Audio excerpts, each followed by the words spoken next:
Hey guys, how's it going? Michael Troy here. We're doing a little Batman catch up with a Bat double feature today.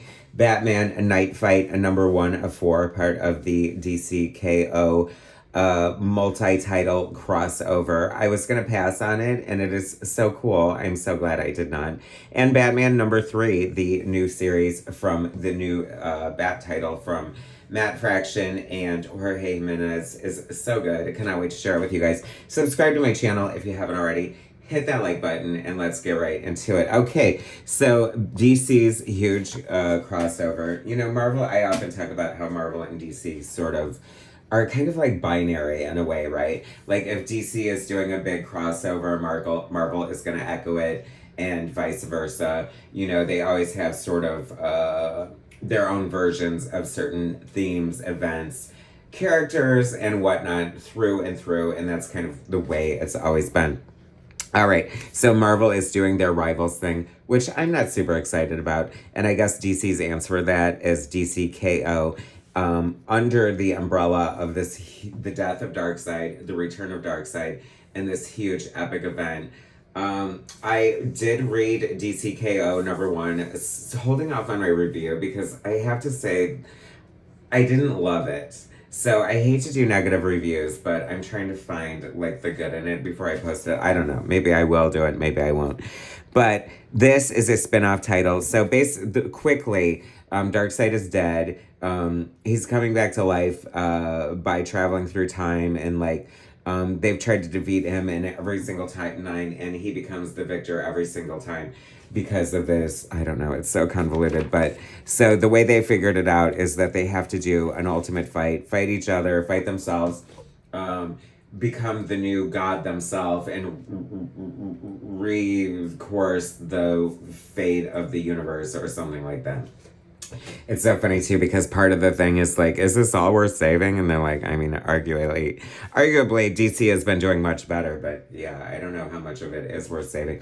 So this is giving me like Age of Apocalypse vibes. Maybe that's the answer, Marvel's answer to this, rather, because we're doing like Batman having to do the ultimate fight, and ultimately, I guess, fighting himself here, or a version of himself. So there's alternate timelines. He kind of wakes up in this timeline where we don't know what happened, and it's kind of like led by Nightwing and the Robins, and Batman's kind of like a bad word.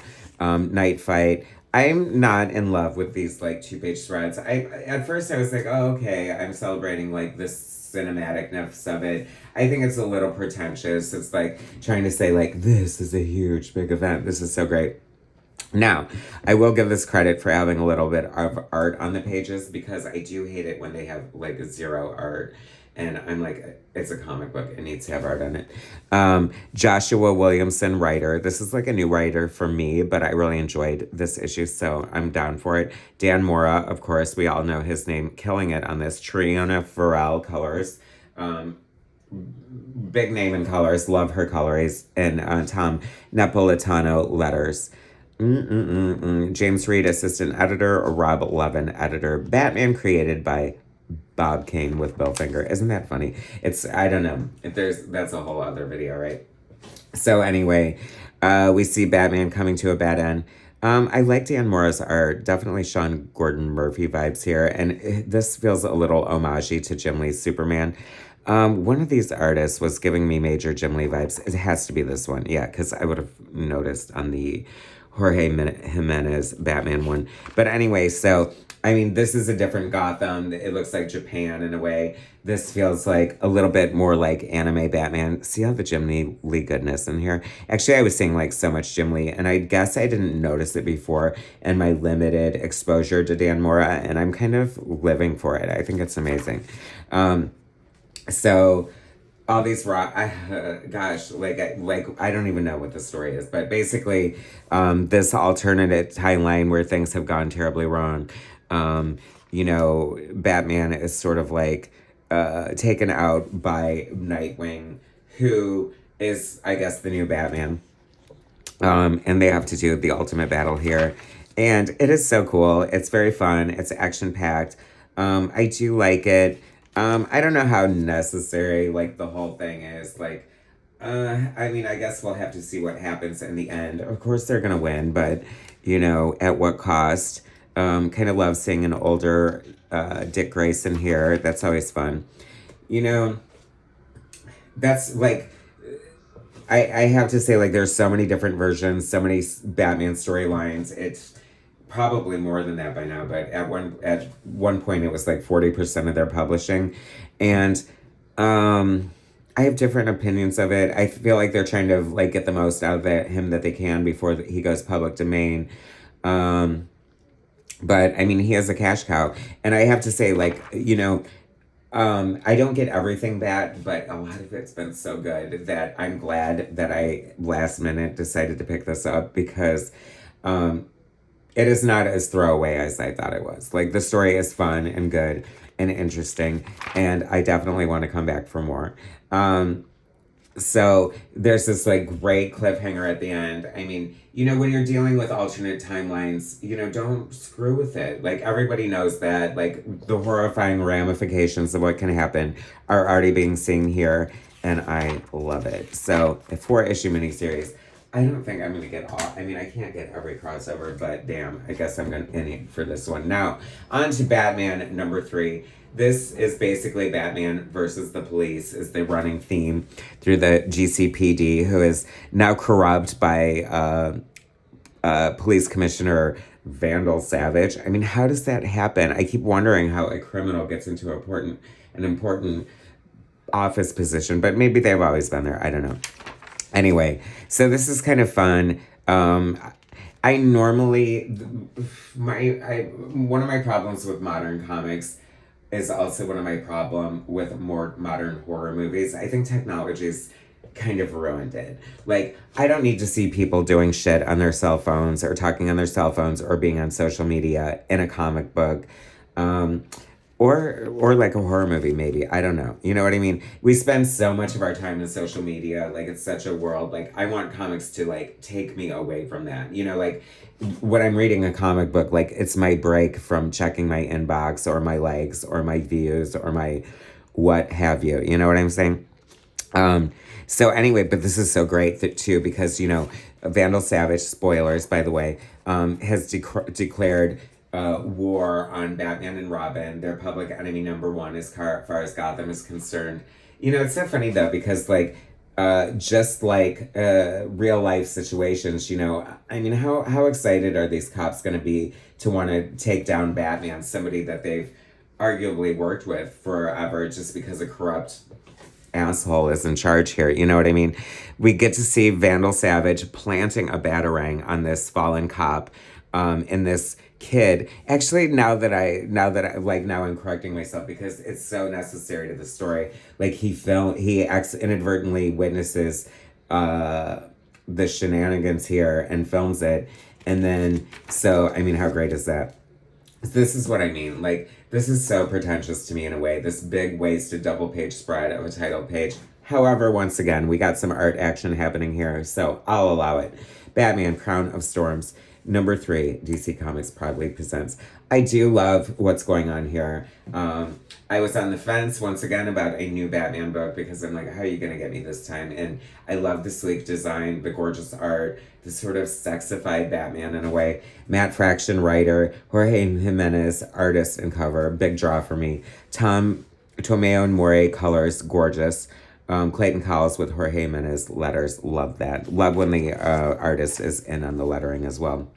There's this thing that I pointed out in Dan Panosian's Punisher and also in Daniel Warren Johnson's Absolute Batman Annual with like this big zip, and I love it. Like, it's so cool. I'm definitely stealing that from my art, like this tonal pattern that sort of echoes the old Zipatone from, you know, yesteryear, and now you can do it digitally, and I can't lie, I do love it.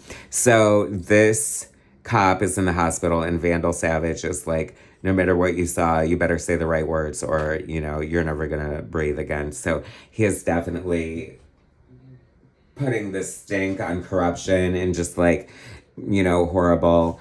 It's also interesting. Okay, so Robin gets the shit kicked out of him. And his friend, like, is this gay, Robin? I don't know. Like, I'm so off the is this his boyfriend or just his friend? I don't know. Like, are they still trying to make Jonathan Kent and Tim a couple? Like, I don't know. Are they? Like, I don't need that. I mean, like, whatever. I'm gay, but I don't need it like dripped all over my comic books. It's kind of weird for me. But that said, I don't know that to be true. But if you want to sound off in the comments and let me know the skinny on the statuses here, I'll take it. He does point out the fact that anytime Tim spends like a weekend with Bruce, he winds up getting hurt. I mean, hello, where's Child Protective Services like investigating this? I mean, you can only come in with a black eye so many times after a night out with Bruce and Joker before people become suspicious, right? So there's this other storyline. I kind of like it too because it brings in like the Bruce Wayne aspect of it. And, like that's a question that's been on my mind. You know what I mean? I feel like Batman is almost like as bad as he is good in a lot of ways. Like he's a millionaire, billionaire. Like how can you be a billionaire and not be corrupt on some level?